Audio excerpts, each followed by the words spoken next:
Marla, Lauren, welcome to the show. Happy to have you here. Thank you for having us.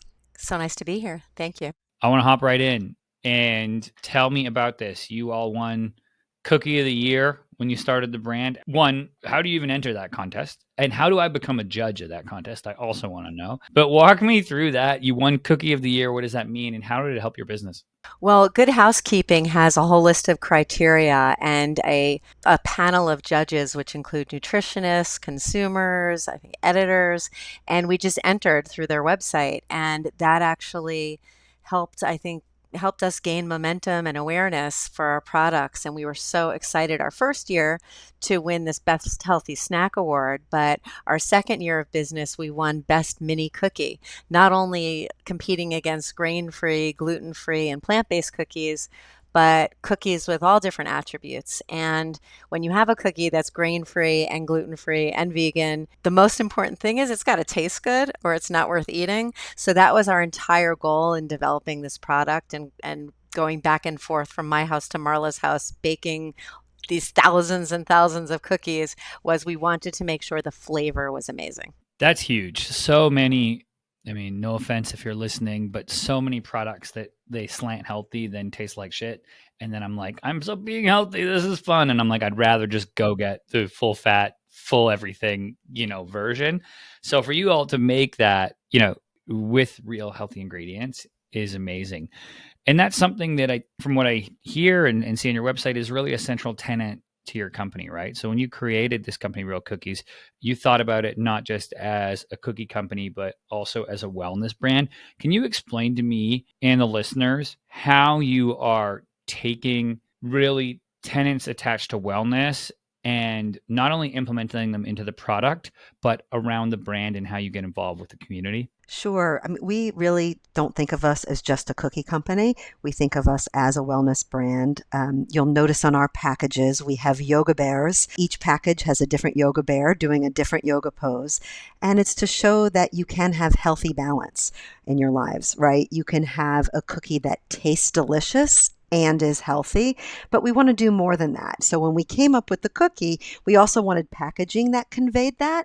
But in our daily lives, we make it a mission that we want there to be healthy food and healthy cookies, especially available to everyone. So one of the things that we do is Lauren and I have created a curriculum, an interactive curriculum that we bring to grade schools, elementary schools, where we teach students where their food comes and importantly, how to read a nutrition label. If you look at a lot of quote healthy cookies out there, or things that are marketed as healthy, or I think sometimes people think, oh, gluten-free is code for healthy. But when you really look at the ingredients and see what's on them, a lot of times there's a lot of sneaky ingredients, things that aren't good for you. So this food education program, it's called Food is Fuel, is something that has been near to our heart and something that we partner with retailers to bring this program. And another thing that we do is Lauren, a la the Yoga Bears, is amazing yoga teacher and meditation teacher. And so one of the things that we like to do for our retailers is Lauren will go in and lead yoga or meditation for the staff that works at the grocery store, or we're in hotels like locally in the Delamar in Greenwich, and she'll go ahead and lead those type of classes for people. We really want people to think of us as more than just cookies.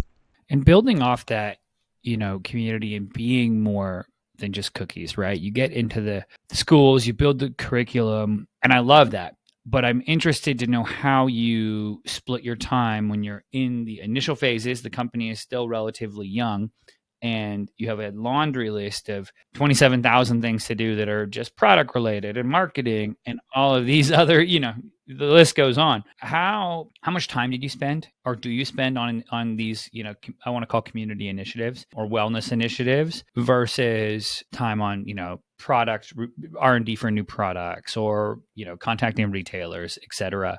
How do you all manage the time? Well, I think it's all like everything, balance. And you said you have a list of 27,000 things. I feel like we always have a list of 47,000 things. But it's all about like we know what our goals are, which is we want to build sales and awareness right now. Then we also have these projects that are personally very important to us because we just find it's so important that people, and young people in particular, know what they're eating and where their food comes from. And that's also a tenant and a value of our brand. So, in terms of time management, every morning there's a list of 50 things, and we prioritize, number one, we have to get our product to our stores and our retailers, and we need to do everything we have to make sure those things happen. Then when we get through like the one, two, three priorities of flavor development and getting the product made and selling it through, then we add on, the things that are also just valuable and important to us personally, and I think to the brand.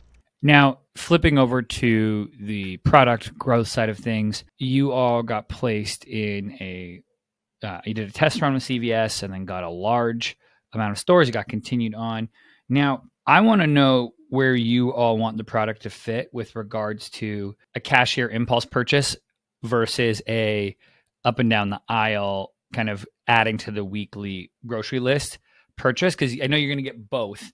How do you all see the product? Maybe not 100% one way or the other, but maybe split, from retailer to retailer. Is it going to be different? Area to area? Where do you see the cookies fitting in that way?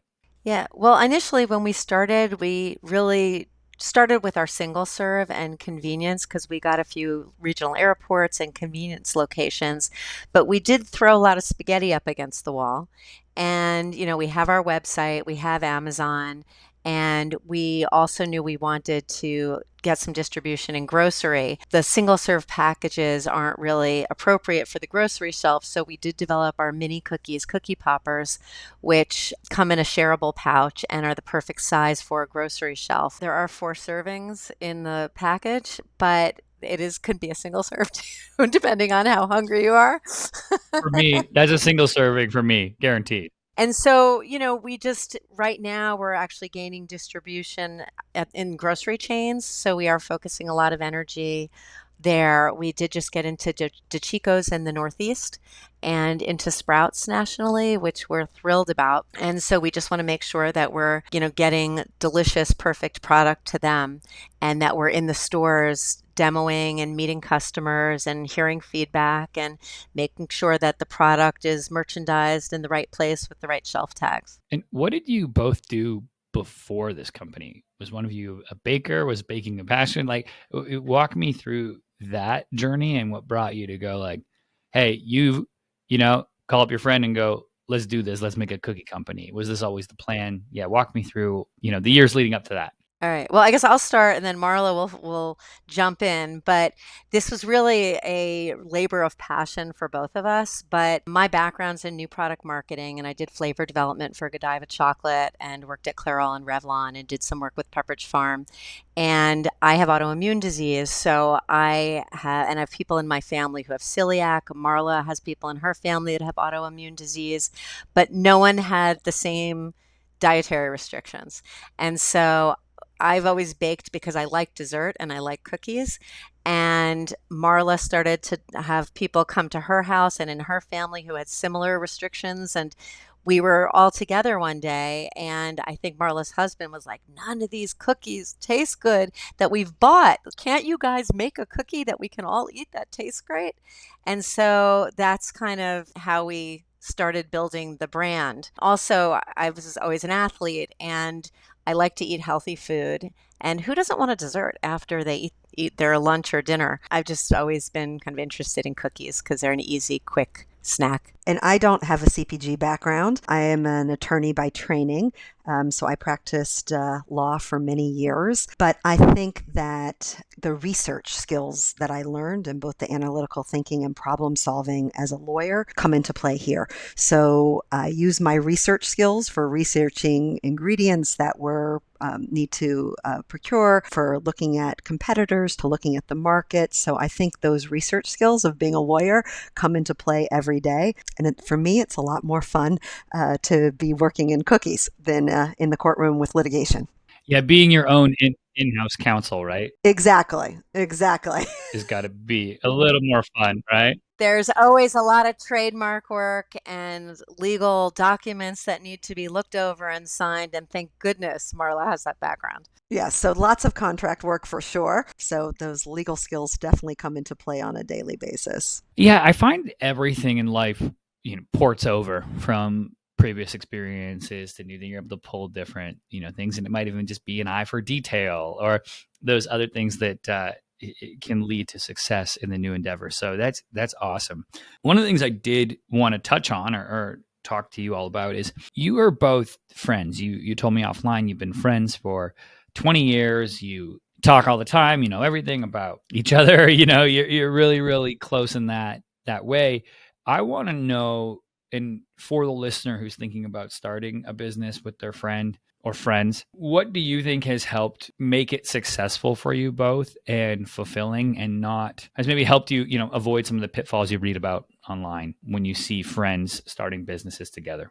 I would say just respect. I mean, I think we both have such a deep mutual respect for one another, not only from a business sense and a business perspective, but as a person. And I think we have such a kind of fluid relationship that we can sense like one of us might be having a bad day and need a little extra space, or like we need to be on each other today. We just, I think, have this mutual respect and honesty with one another. Yeah, great communication and implicit trust, right? So it's so important to trust and believe in the people that you work with and to be champions of one another, right? So I think we make an awesome team, and we have fun together all the time, but we also do know when we need to call a meeting, right? So we get done what we need to get done. We have fun when we through it all, really. But we also, do make time with agendas and meetings, as well as going through our daily work together. But we like to have at least our weekly meetings, and each day start off with what we need to get done to make this company succeed together and have fun while doing it. I love it. Now, in terms of what's next for you all, what's on the horizon for the company, or what's the end goal? Are you looking to just get this as big as possible? Are you looking to create a great lifestyle business? Like, where do you see the company going? Well, I mean, I think the access to food and healthy food is not really available to everyone nationwide. So I think first we just want to make sure that people around the country do have access to good food. And right now we have growth in certain pockets, kind of the East Coast, the West Coast, Chicago, the Texas area. And I think we just want to make sure that we can bring the product to more people. As far as product, we're definitely focusing on cookies right now. So we hope to have some new flavors that we will be bringing forward. But the focus is on cookies, but definitely with hopes for expansion as well. Awesome. No, this is fun. I love seeing innovation in certain sectors, and especially what I will call the dessert/snack aisle. I'm sure there's some other lingo for it, but that's, to me, well, some people it's a post meal thing. For me, it's an appetizer cookie. So I I'm glad to see that there are some different options out there for people. Well, we always say that our cookies are so healthy you can have them for breakfast. So we have three flavors. We have chocolate chip, peanut butter chocolate chip, and lemon blueberry. So the lemon blueberry is sort of like having a blueberry muffin. So when we're doing demos in stores and we might be there at 10 a.m., we tell the customers, don't worry, they're healthy enough. You can have them for breakfast. And in truth, because they're made from almond flour and coconut flour, it's like having a handful of nuts. So it's really more healthy than having a, cup of oatmeal. Don't tempt me, Marla. They're good for breakfast. They're absolutely. I've been trying to do that intermittent fasting, trying to stay away from breakfast, but I will break that for those. No, that sounds so good. Before I let you both go, let people know, where can they find you online, Real Cookies, and then two, where are the best places that they should be looking on shelves to get some of the product? Our website is realcookiesco.com, so realcookiesco.com, and Instagram is also Real Cookies Co. And we're on shelf at Sprouts, at DeChico's, at a lot of convenience stores. a new convenience location called Come and Go in October in Market Street in Texas. Festival Foods in the Midwest, Mike's Organic in our hometown of Greenwich, Connecticut. Cool. That's awesome. What I will do, I will put links to the I'll put links to the website in the show notes. And thank you both for coming on today, telling your story, letting us see behind the curtain of how the real cookies get made. It's been a pleasure. Thank you so much. Thank you so much for having us. It's been a lot of fun. All right, everybody. That's it for this episode. As always, I'm your host, Jordan Shelton, and I will catch you next time.